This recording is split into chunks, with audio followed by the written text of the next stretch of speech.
Bien, pues vamos a sumergirnos en el material que tenemos hoy sobre la mesa. Es un libro con un título que, a ver, como mínimo, llama la atención. Éxito cuántico, la asombrosa ciencia de la riqueza y la felicidad, de Sandra Anne Taylor. La premisa central es, no nos engañemos, bastante atrevida.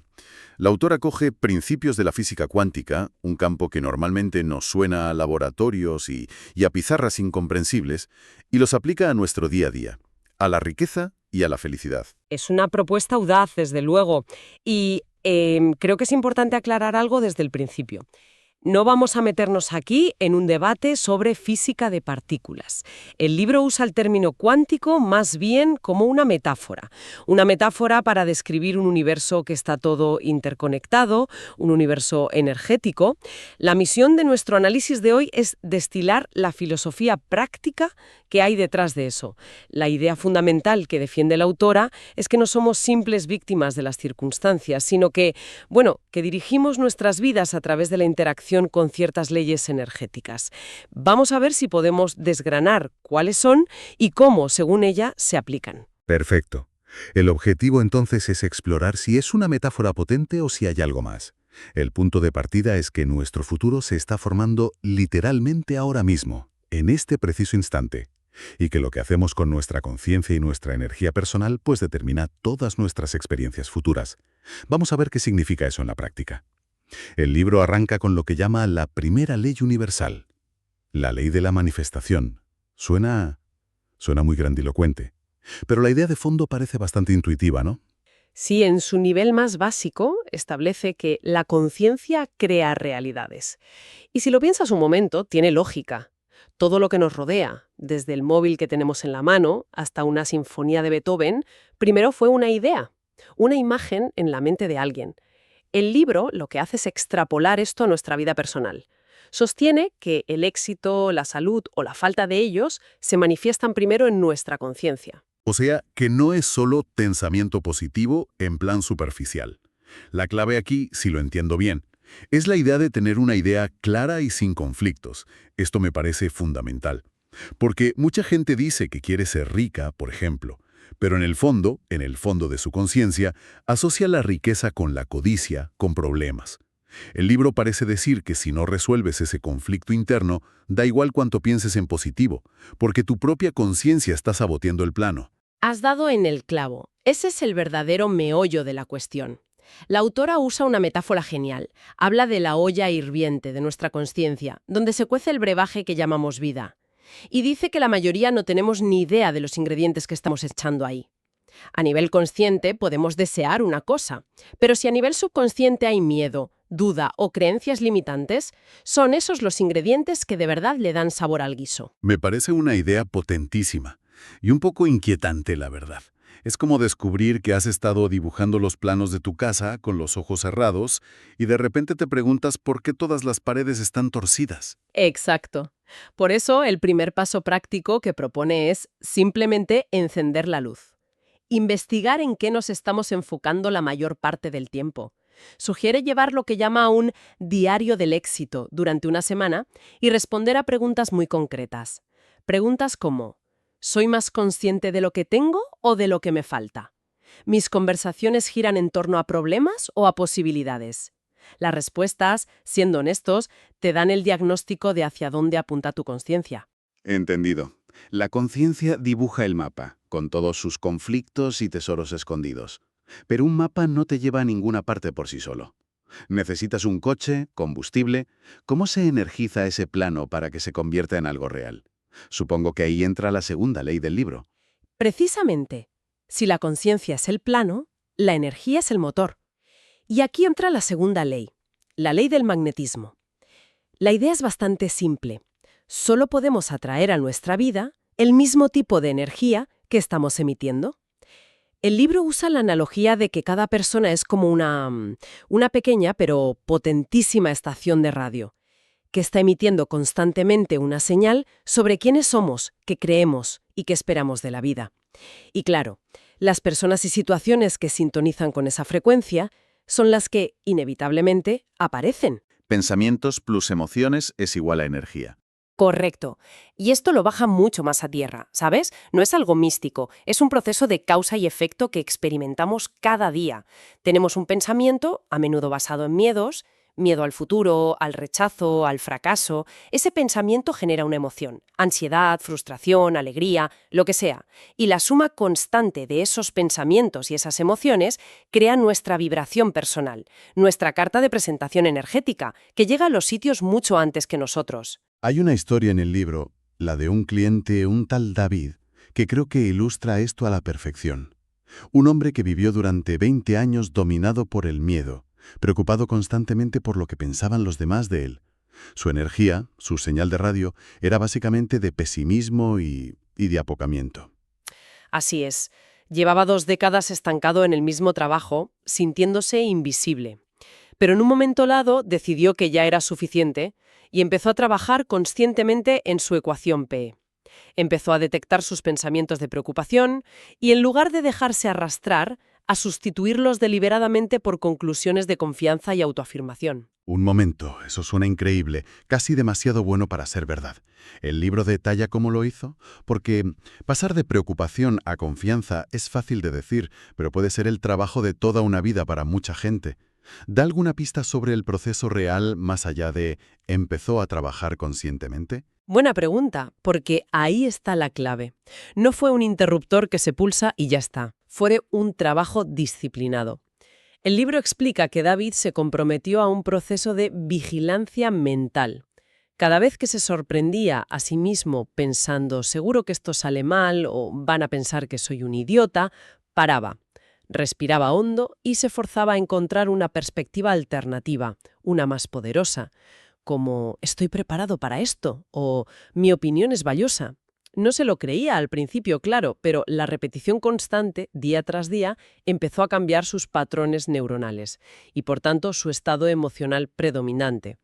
El resultado, según cuenta el libro, fue asombroso. En menos de 4 años pasó de ser ese empleado estancado a ser vicepresidente de su compañía. Revirtió décadas de inercia cambiando su energía desde dentro. Vale, ahora sí me cuadra más. No es magia, es entrenamiento mental. Pero aquí hay algo que sigue sin encajarme del todo. Todo lo que hemos dicho hasta ahora suena a que hay que enfocarse intensamente, tener una visión clara, emitir una energía potente. Pero en la vida real, a veces cuanto más quieres algo, cuanto más te obsesionas, más parece que se te escapa de las manos. ¿Aborda el libro esta contradicción? Porque si no, todo esto se queda en un simple deséalo con mucha fuerza. Es que esa es precisamente la siguiente gran pieza del puzzle. Y quizás la más importante y difícil de aplicar. Lo que acabas de describir es el núcleo de la tercera ley que presenta el libro, la ley del intento paradójico. La ley del intento paradójico. Suena interesante. Y lo es. Y dice exactamente eso. Desear algo con desesperación es la forma más segura y rápida de alejarlo de ti. La desesperación, la urgencia, la necesidad, todo eso crea una vibración tremendamente repulsiva. Es una energía de carencia. Si tu felicidad depende de conseguir esa meta, lo que le estás gritando energéticamente al universo en el presente es «soy infeliz ahora, me falta algo». Y por la ley del magnetismo, el universo te devuelve más situaciones que refuercen esa sensación de infelicidad. Entonces, ¿cuál es la alternativa? ¿No desear nada? No, no es eso. La clave es pasar de la desesperación a la determinación. La determinación es una energía completamente distinta. Es una acción pacífica, enfocada, persistente, pero sin que tu equilibrio emocional dependa del resultado final. Es hacer todo lo que está en tu mano, sí, pero manteniendo una paz interior y una felicidad que no están condicionadas a que las cosas salgan como tú quieres. La propia autora cuenta una historia personal muy potente sobre esto, ¿verdad? Con su sueño de ser escritora. Sí, es un ejemplo perfecto. Soñaba con ser escritora desde los 12 años. Cuando por fin terminó su primer libro e intentó publicarlo, se llenó de ansiedad, de urgencia. Cada día que pasaba sin una respuesta positiva era una tortura. Estuvo casi 2 años recibiendo rechazo tras rechazo. Y se dio cuenta de que estaba atrapada en esa trampa del intento paradójico. Exacto. Su creencia subyacente, su energía era «no seré feliz hasta que publique este libro». Así que tuvo que hacer un trabajo consciente y muy duro durante semanas para soltar esa necesidad. meditaba, visualizaba y se repetía a sí misma que su felicidad no dependía de eso, que estaría bien y sería feliz incluso si solo podía autopublicar el libro y venderlo en sus seminarios. Llegó a un punto de rendición genuina, de aceptación total. Uf, soltar el control. Creo que esa es la parte más difícil de todas. Es fácil ser desapegado con algo que no te importa, pero cuando es el sueño de tu vida como era para ella, soltarlo se siente como una derrota, como rendirse. Totalmente.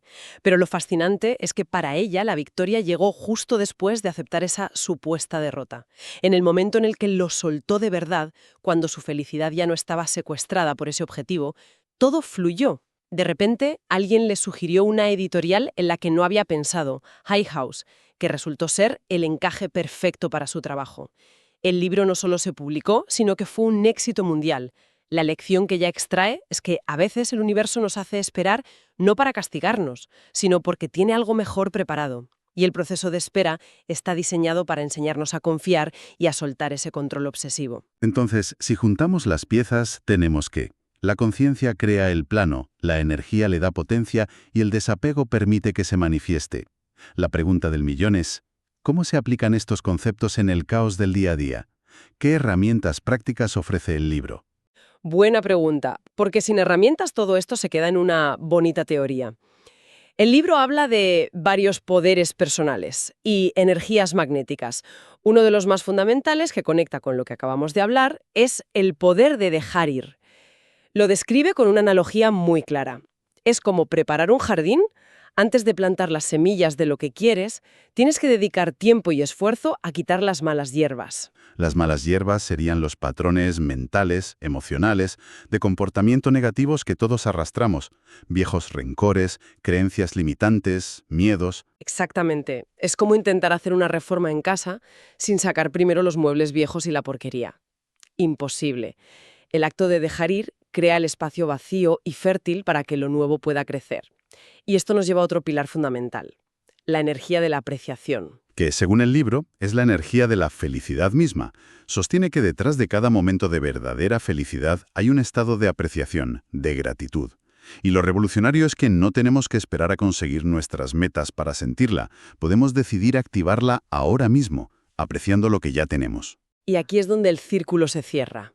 Al generar esa emoción de aprecio en el presente, estás cambiando tu ecuación PE. Estás emitiendo una energía de plenitud, no de carencia. Y por la ley del magnetismo, esa energía atrae a tu vida más cosas por las que sentir aprecio. Choca frontalmente con la mentalidad de carencia, que es la trampa en la que caemos casi todos. La trampa de pasarse el día pensando no tengo suficiente dinero, no tengo pareja, no tengo el trabajo que quiero. Y lo único que consigues es que esa sensación de no tener se haga cada vez más y más grande. Es cambiar el chip del cerebro analítico, que está programado para buscar problemas y amenazas, a la experiencia del corazón, que está diseñado para sentir gratitud y conexión. Y finalmente está la energía de la presencia, la idea de que el punto de poder está siempre en el momento presente. Esto me recuerda a lo que el libro llama la mentalidad suspendida. Esa sensación tan común de estar siempre esperando a que llegue algo mejor para empezar a vivir de verdad. Seré feliz cuando termine la carrera, seré feliz cuando me compre una casa, y mientras tanto la vida se nos escapa. Es una de las mayores fugas de energía que existen. Cada segundo que pasamos preocupándonos por un futuro que no ha llegado o lamentando un pasado que ya no se puede cambiar, es un segundo en el que renunciamos a nuestro poder de crear la energía que queremos ahora. El presente es el único momento en el que podemos ajustar nuestra conciencia y nuestra vibración. En resumen, si tuviéramos que destilar la esencia de éxito cuántico, diríamos que propone un cambio de paradigma radical. Pasar de ser un espectador pasivo de la vida a un creador consciente y activo de nuestra propia realidad. Las claves serían entender que nuestra conciencia da forma a nuestra vida, que nuestra energía, la suma de pensamientos y emociones, es la fuerza de atracción, y que soltar la necesidad desesperada es, paradójicamente, el ingrediente secreto para que nuestros deseos se manifiesten. Exacto. Es un manual para convertirse, como dices, en el arquitecto y el ingeniero de la propia experiencia.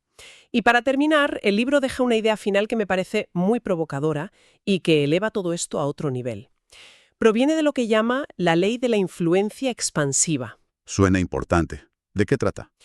Argumenta que nuestra energía personal no solo nos afecta a nosotros, no es algo que se quede contenido en nuestro cuerpo, se expande como las ondas en un estanque y contribuye a lo que el biólogo Rupert Sheldrake llamó campos morfogenéticos globales.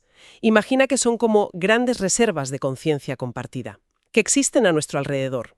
Una es de amor, confianza y creatividad, y la otra es de miedo, escasez y conflicto.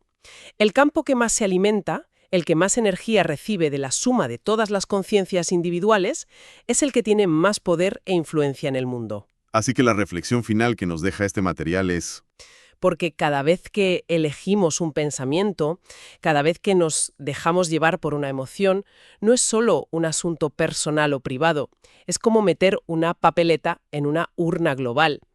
La pregunta que nos lanza el libro es: ¿a qué campo de conciencia, el del amor o el del miedo, estás contribuyendo con tu estado interior ahora mismo? Nuestra aportación, por pequeña que parezca, alimenta una de esas dos realidades colectivas.